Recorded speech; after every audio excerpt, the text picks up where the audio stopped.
अति नै रमणीय ठाउँ दार्जिलिङको बतासे डाँडा पानी परिरहेको छ तर पनि भिज्नमा मजा अलगै छ।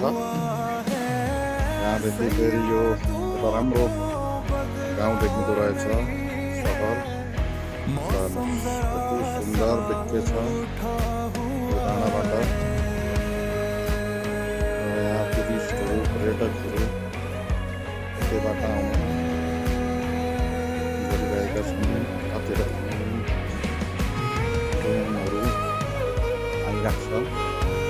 यहाँदेखि ग्रिनरी छ एकदम ग्रिनरी ब्याकग्राउन्ड लगाउनु पऱ्यो। यहाँदेखि सरर हेर्दा यो ट्रेनको बाटो